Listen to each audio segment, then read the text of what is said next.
Play tomorrow? That was it. That was it. Thanks, Mom. Thank you. Love that song. Actually, Glenda, we need to perfect that. Maybe we could do that. We could do that. That's right. We could do that on a platform one morning. How about that? How about that? So this morning we're talking about the need to cooperate. It's a huge topic. Seems simple, you know, kind of just get along with each other, but that's not what it's about. It's about growing up. It's about growing out of our selfish attitude about our life experience, and it's about the willingness to cooperate, to move into a heart space with each other so that the work that we do, the way we show up, benefits everybody. And I think that, of course, Common Ground is a prime example of that type of cooperation, and certainly what we're entering into in the Compassion Games is just a reflection, an overt reflection of the intention that we have here. Because the truth is, whether we like it or not, and whether we recognize it or not, we are in this thing together. Not only us in this room, us in America, us in whatever, but the whole universe is in this thing together. And whatever happens to one of us happens to all of us. I love what David Hawkins says. He says, with every decision that we make, the universe is holding its breath. Holding its breath, waiting to see what we come up with next. I know that's the case in my own life and with my experience in my relationships with people in my own life. What's going to happen next? And because I know that it's going to affect me, and it's going to affect not only me, but everybody else. So we have to be aware of how this works. And because we are, our embraced humanity, expressed divinity is not big enough. We need to get it bigger, don't you think? Yeah. Okay. It's darker, yeah. Darker and bigger. Okay, but it's there because we are all in the process of embracing our humanity and expressing our divinity. Part of what we're called to do is to just simply honor that we all have this component in us that really recognizes and wants to be validated for our uniqueness. Isn't that the truth? We want to be a unique being, and we are, and if we believe what we teach, which is that we are all a unique expression of the divine energy that God is, and when I say God, I mean the God of your understanding, whatever that is. You can call it whatever you want to call it, but we are all an expression of that. And we all are entitled to a unique human walk in the world as an individual. But within that, there is this, we all have a desire and a recognition that we come together in relationship with each other. Not only with each other, but with the entire planet. So we have to find a way to balance this individuality with, it's all about me and I want to do it my way and all of that, with this deep need to be in relationship with the greater whole and to cooperate in a way that benefits everybody. Because we all want to be, we all want to self-express. Isn't that the truth? We all want to be creative and do our music and do our art and sew beautiful things and whatever, write beautiful poetry and accomplish. Don't we all want to be, be unique and do those kinds of things? And at the same time, within that, there's this idea that when we're doing that, whatever we create contributes to the significance of the whole. It helps, like Tom's wonderful talent and expertise with putting the lights up. Yes, it benefits him, but guess what? It benefits all of us, right? It benefits everybody. This light is shining for everybody. Took him his uniqueness to be able to, I could never do that. Trust me, I could never do that. But Tom, in his unique talent, his skill set, Tom did that. So we've got to be aware that, yes, it's about me and mine. Yes, it's about, it's all about me. But boy, I'll tell you what, which is why I've chosen this image behind me. I better work to be the very most golden, that's your word, Janet, the most golden me that I can be. The best me that I can be, so that when I come together with everybody else, I help create a field of beauty that creates a beautiful we. Does that make sense? It's important for me to work on me, to refine me, to polish the surface of my own heart. But then, once I'm golden, I got to come out and I got to know how to hook up with everybody else in a way that is beneficial and that provides, this sort of cohesiveness and not this fragmentation. Anadea Judith is one of my favorite authors. She has written this wonderful book called Waking the Global Heart. And she says that we are at choice. We get to choose. We're self-reflective, aren't we? That's what we do. We're human beings. We're the only ones that can be self-reflective, that can look back and say, wow, what's that all about? And we get to choose how we show up. We get to choose whether we stay in the, oh, it's all about me mode, or choose to take action on behalf of the greater whole. Choose to be part of a cooperative effort. We get to choose. So the invitation is, in her words, is to reorient ourselves, our hearts and our minds, away from it's all about me to it's all about we. It's all about we, all of us. She calls it co-hearting. Co-hearting. That we come together to cooperate as co-hearts. See, it takes a lot more than just the doingness. It takes this cooperative energy, this spirit of cooperation, this energy of being when we come together. And so we have to be real mindful of things that get in the way. What are some of those things that get in the way? Well, it's been my experience in my own walk in the world that when I'm jealous, when I'm resentful, when I'm selfish, when I'm competitive, when I don't trust things, all of a sudden it's not as easy for me to be cooperative and to have a cooperative spirit, to come from a place of heart and willingness to be present as a we, because I'm very stuck in it's all about me and my resentment. It's all about me and my jealousy. In the Buddhist tradition, there's this idea of sympathetic joy. When one has something awesome happen, sympathetic joy allows us to absolutely bless and celebrate the other person's accomplishment or their whatever has happened. Not be jealous of it, not be resentful of it, not want it to be ours, but to celebrate the other's accomplishment or whatever it is.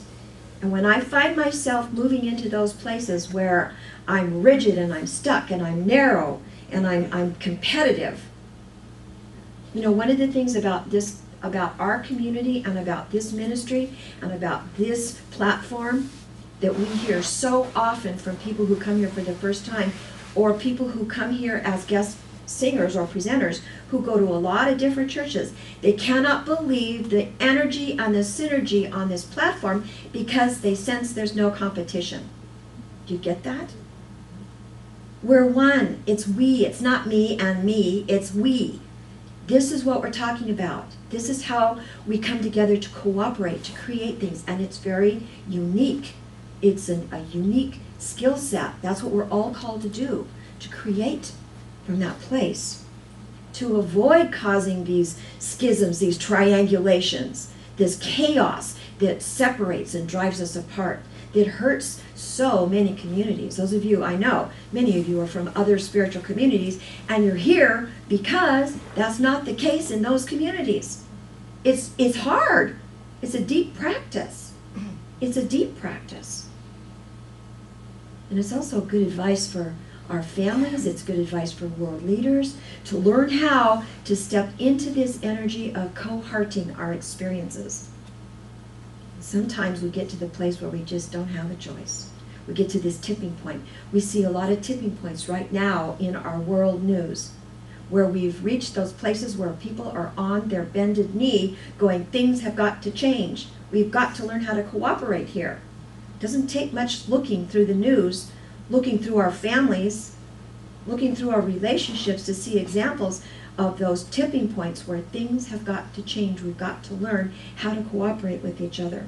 And I love what Elizabeth Satora says. She's a biologist. And to me, this just rings so true.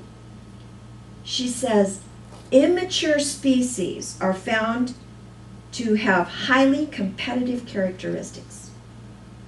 They take all the resources they can, they hog territory, they multiply wildly, but a lot of species have managed to grow up. Grow up. to share things and territory, to cooperate. It's what keeps them alive. Can we learn this simple principle of cooperation? Grow up. I love that. Grow up. Ever be a kid and act out and your mother or your father said to you, grow up. Grow up. See this idea of being able to grow into this cooperative energy? It's a big spiritual practice, people, because most of us are drawn into these other ways of wanting to be in the world. You know, these sort of selfish ways of wanting to be in the world. But what I know about this is that we're all capable of what A.H. Alma's calls holy harmony. We're all capable of this kind of cooperation that creates this resonant field that's filled with heart space, that's filled with this energy of loving cooperation that benefits all of us, Dalai Lama says we've got a universal responsibility for all of life. Now what this means is we're just to do what is ours to do. And when I say cooperate, I don't mean that we lay down and become somebody's doormat. I'm not saying that. That's not what cooperation is all about. Cooperation is about bringing our goldenness, our very best, most refined, most highly polished self to the experience, to enhance it. To enhance it and learn how to maneuver within whatever the situation is so that it benefits everybody. A willingness to roll up our sleeves and get involved in life. That's what cooperation is. Not standing back and watching, but rolling up our sleeves, getting involved, participating, not holding anything back, but this willingness to be part of it. Get busy together. Get busy together. And it's all about giving and receiving. We give what is ours to give. Cooperation requires two things. It requires a symbiotic relationship. It's not all about giving. It's about giving and receiving. And sometimes we have trouble receiving. Isn't that the truth? It's easier to give. But cooperation is about all of it, honoring all of it, allowing our goldenness to link up with everybody else, however it shows up. That idea that the St. Francis blessing talks about, make me an instrument. Let me be the one that this energy flows through to create this field. David, go to the next slide for me. I'm pretending that flute player's me. It could have been many, many years ago. I do play a flute, and I did wear a red band uniform and that ridiculous hat. And I was in a marching band. And when I was thinking about cooperation and what it looks like, I was thinking back to my band days. I have to tell you, I hated marching band. I did not like marching band. I hated the uniform, I hated the hat, and I hated to march. But it was part of the deal because I loved being in the orchestra, and I had to do both or none. So I got to do my deal in the marching band. The bummer was, because I played a flute, flutes are always in the first line, right?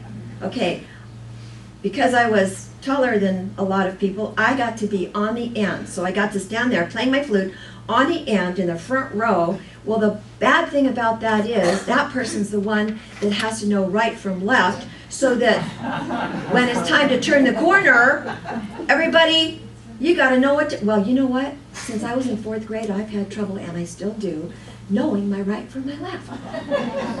I have to literally look at my wedding ring to remember that that's the left hand. So I want to tell you, this is my point here. Being in a cooperative effort and doing your part so you're golden and you're the shiny link is not always easy.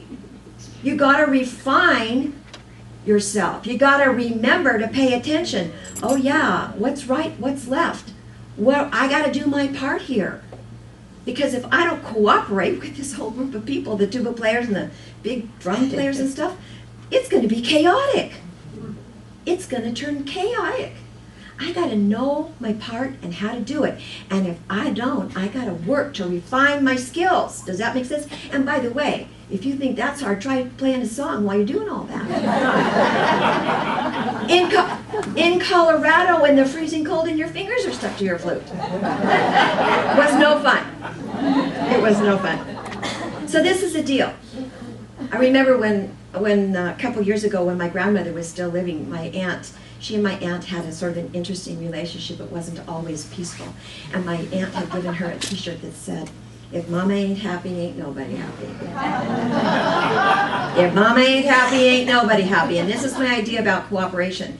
Just like with the marching band, see, if we don't do our part, and we make the wrong turn, or we use the wrong foot to step off on, or whatever it is, or if Mama ain't happy, guess what? Everybody feels the effects.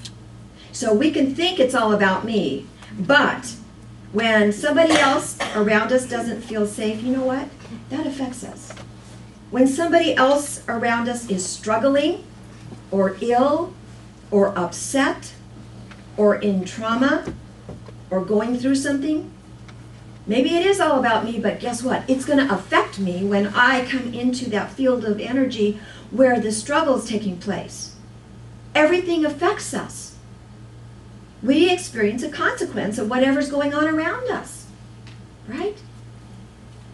Maybe all of us are fortunate and we've got great wealth, or we're comfortable. But let me tell you something.